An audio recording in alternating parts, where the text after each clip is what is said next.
உயிர்த்தெழுந்த இயேசு கிறிஸ்துவின் வல்லமை ஊழியங்கள் வழங்கும் வசனப் பெட்டகம். இயேசுவே கர்த்தர். இயேசுவையே தேவன் ஆண்டவரும் கிறிஸ்துவுமாக்கினார். இயேசுவே ராஜாதி ராஜா, கர்த்தாதி கர்த்தா. கிறிஸ்துவே மரித்தோர் மேலும் ஜீவனுள்ளோர் மேலும் ஆண்டவர். கிறிஸ்துவே போதகரும் ஆண்டவருமாயிருக்கிறார். வசனப் பெட்டகத்தின் இன்றைய தின கருப்பொருள் விண்ணப்பம். அவருடைய மன விருப்பத்தின்படி நீர் அவருக்கு தந்தருளி அவருடைய உதடுகளின் விண்ணப்பத்தை தள்ளாதிருக்கிறீர். விண்ணப்பங்களை குறித்ததான வேத வசனங்களை பார்க்கலாம். 1 சாமுவேல் 1:26-27 வாசிக்கிறோம்.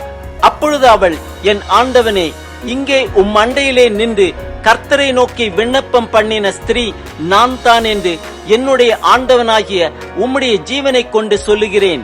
இந்த பிள்ளைக்காக விண்ணப்பம் பண்ணினேன். நான் கர்த்தரிடத்தில் கேட்ட என் விண்ணப்பத்தின்படி எனக்கு கட்டளையிட்டார். 1 சாமுவேல் 12:18-19 வாசிக்கிறோம். சாமுவேல் கர்த்தரை நோக்கி விண்ணப்பம் பண்ணினான். அன்றைய தினமே கர்த்தர் இடி முழக்கங்களையும் மழையையும் கட்டளையிட்டார்.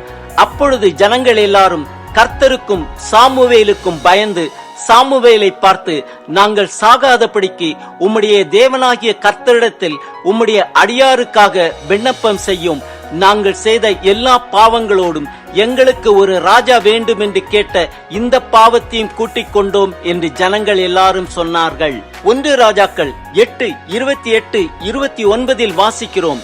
என் தேவனாகிய கர்த்தாவே, உமது அடியேன் இன்று உமது சந்நிதியில் செய்கிற விண்ணப்பத்தையும் மன்றாட்டையும் கேட்டு உமது அடியேனுடைய விண்ணப்பத்தையும் வேண்டுதலையும் திருவுள்ளத்தில் கொண்டருளும். உமது அடியேன் இவ்விடத்திலே செய்யும் விண்ணப்பத்தை கேட்கும்படி என்னுடைய நாமம் விளங்கும் என்று நீ சொன்ன ஸ்தலமாகிய இந்த ஆலயத்தின் மேல் உம்முடைய கண்கள் இரவும் பகலும் திறந்திருப்பதாக. 1 ராஜாக்கள் 9:3 வாசிக்கிறோம்.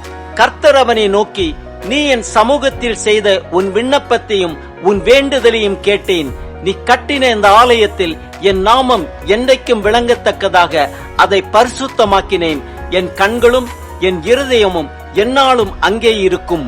2 ராஜாக்கள் 6:17-18 வாசிக்கிறோம்.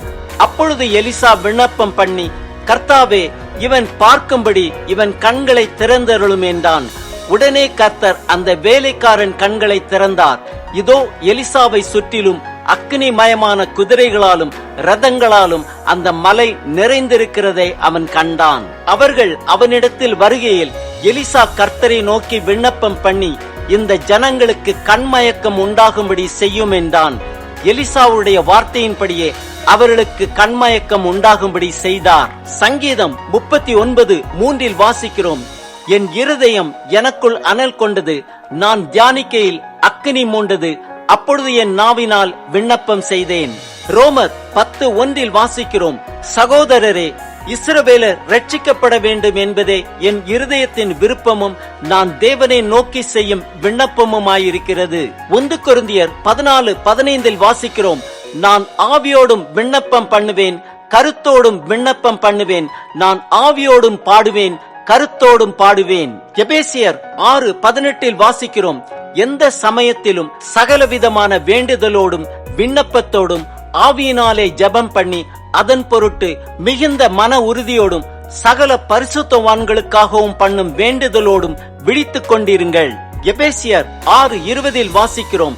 நான் தைரியமாய் என் வாயை திறந்து சுவிசேஷத்தின் ரகசியத்தை அறிவிக்கிறதற்கு வாக்கு எனக்கு கொடுக்கும்படி எனக்காகவும் விண்ணப்பம் பண்ணுங்கள். பிலிப்பியர் 4:6-7 வாசிக்கிறோம். நீங்கள் ஒன்றுக்கும் கவலைப்படாமல் எல்லாவற்றையும் குறித்து உங்கள் விண்ணப்பங்களை ஸ்தோத்திரத்தோட கூடிய ஜெபத்தினாலும் வேண்டுதலினாலும் தேவனுக்கு தெரியப்படுத்துங்கள். அப்பொழுது எல்லா புத்திக்கும் மேலான தேவ சமாதானம் உங்கள் இருதயங்களையும் உங்கள் சிந்தனைகளையும் கிறிஸ்து இயேசுக்குள்ளாக காத்துக்கொள்ளும். 1 தீமோத்தேயு 2:1 வாசிக்கிறோம். நான் பிரதானமாய் சொல்லுகிற புத்தி என்னவெனில், எல்லா மனுஷருக்காகவும் விண்ணப்பங்களையும் ஜெபங்களையும் வேண்டுதல்களையும் ஸ்தோத்திரங்களையும் பண்ண வேண்டும். யாக்கோபு 4:3 வாசிக்கிறோம். நீங்கள் விண்ணப்பம் பண்ணியும் உங்கள் இச்சைகளை நிறைவேற்றும்படி செலவழிக்க வேண்டும் என்று தகாத விதமாய் விண்ணப்பம் பண்ணுகிறபடியினால் பெற்றுக்கொள்ளாமல் இருக்கிறீர்கள். ஆம், தேவன் நம் மனவிருப்பத்தின்படி நமக்கு தந்தருளி நம்முடைய உதடுகளின் விண்ணப்பத்தை தள்ளாதிருக்கிறார். அந்நாள் சாமுவேல், சாலமோன், எலிசாவின் விண்ணப்பத்தை கேட்ட தேவன் நம் விண்ணப்பத்தையும் கேட்பார். எல்லா மனுஷருக்காகவும் விண்ணப்பங்களையும், ஜெபங்களையும், வேண்டுதல்களையும், ஸ்தோத்திரங்களையும் ஏறெடுப்போம். கிறிஸ்துவின் சிந்தையை நிறைவேற்றுவோம்.